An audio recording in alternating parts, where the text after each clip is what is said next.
Hello viewers, I want to thank you so much for staying tuned onto my YouTube channel, LELL, Learn English Language and Literature. The previous videos we have been looking at particularly writing informal letters, or what we also call personal or friendly letters. If you have not watched them, please feel free to look for them and watch. And then in this video we're going to look at formal letters, or what we also call business letters or official letters. I want to welcome you to this video, and when this video ends you're going to be able to know the outline of a formal letter, the types of formal letters, and also be able to write a good formal letter. Okay, stay tuned and please enjoy.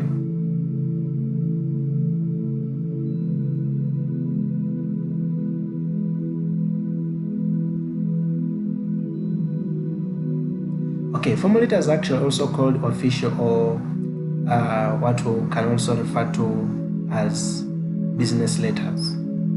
Okay, they are written only for official purposes, and we consider writing them not to the individual personally, but for the office that that person holds.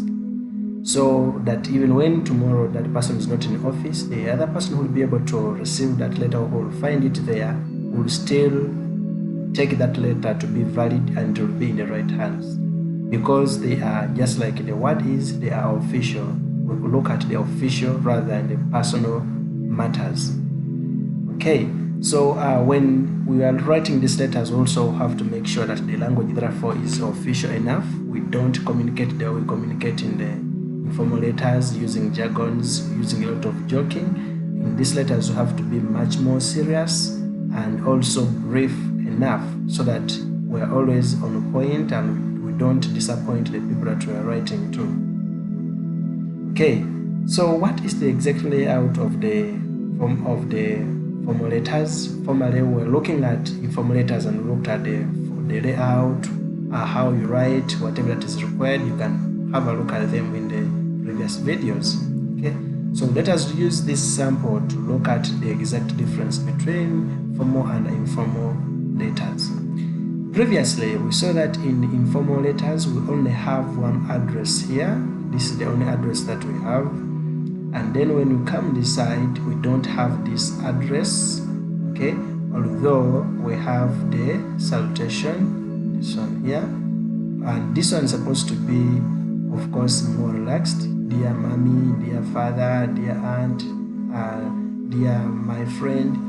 But this one will always have to be dear sir, dear madam. Okay, so this one is an outline of a formal letter, the steps that you take to write a formal letter. We begin with the writer's address, and like we already said in the previous videos, we are going to be using the indented format of writing, so that we leave this line or this space or these lines here in the address indenting or slanting. And then we say that every first letter should begin with a capital letter. This one is capital, this one is capital, this one is capital, and we said the punctuation here has to be taken note of. That's why here we have a comma, here we have a comma, and we have a full stop here. And then we say that you can skip a line, it is optional. To make it smarter, you should skip a line, and then you write your date. And we say that the th to represent the should sit just on the same line with the date. We don't have to put it up here. Okay, so this is how the address is. That's the writer's address and then the date. And this side we don't slant the receiver's address, they always slanted this one. Okay, this one has to be block, that's why it is like this. And then we maintain the same punctuation mark.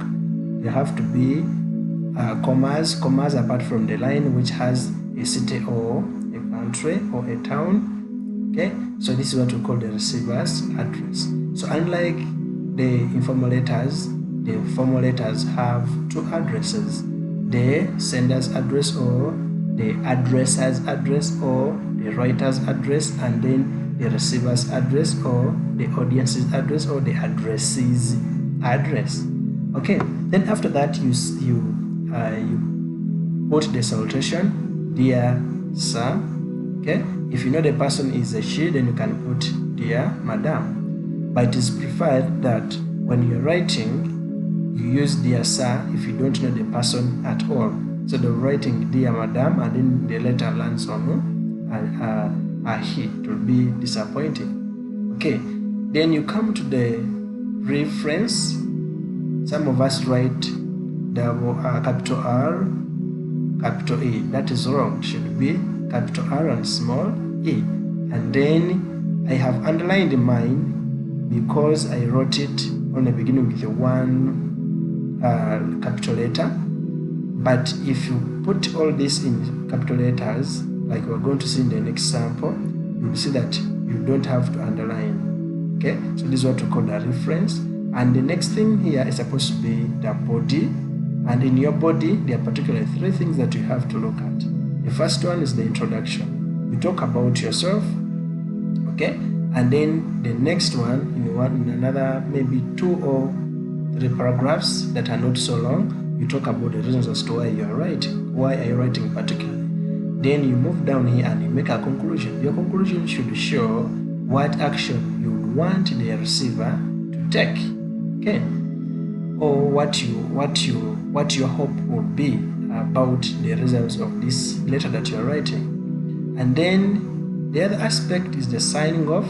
Down here, you sign off with particularly 2 phrases: yours faithfully or yours sincerely. Don't have yours serving teacher, your faithful servant. You are not going to use that. They are going to be on a standard 2 of them: yours faithfully and yours sincerely. Then you put a comma here, you put your signature here, you put your name here. And if you're writing on behalf of a particular office, for example, what we call designation, then you put it down here. For example, you may say, yours sincerely, Koba Ivan, after you have signed, and then here you say the Vice Chancellor, maybe Makerere University. That is if you're writing on behalf of that office, not just as an individual. Okay, so that is the outline of that letter. Then we need to continue. Okay, so we have the sample or the illustrations of the reference here. You can write by capitalizing every letter of the content word. Content words are apology, coming, late, and then also class. So you leave out the prepositions and you capitalize the first letters of every content word. The easiest is actually writing re, and then you capitalize every letter here, meaning that your address should be capitalized, but you don't have to underline it. So I did this because I want to show you that there are 2 options. Are there any types of formulators anyway? Well, of course there are. Just like in formulators, we have types here of formulators. Okay? We have apology letters, they are formal. We have application letters, we have invitation letters, we have acceptance letters, we have letters of complaint, we have letters of order, we have letters of request, and letters to the press, or what we also call letters to the editor. Then we also have cover letters, we have letters of order, we have requisition letters, and very many other forms of formal letters. Okay, all these letters use the same format that we have just looked at behind there. However, some of them can actually mix with informal letters. You can write any apology letter if you're writing it to your mother, so it can be informal. But should you be writing it to an office, maybe your head teacher, maybe your teacher, your class teacher, it will not be informal, it will be formal. Then you can also write invitation letters that are informal, but in this case we're looking at formal ones. But we cannot have application letter which is informal. We can't have letters of complaint, letters of order, and letters of request that are informal. So you may look at all of this, but most of them are actually formal letters. In the next video, we're going to look at particularly letters to the editor or to the press, and then letters of complaint. So just stay tuned, and please, I want you to continue subscribing to my channel.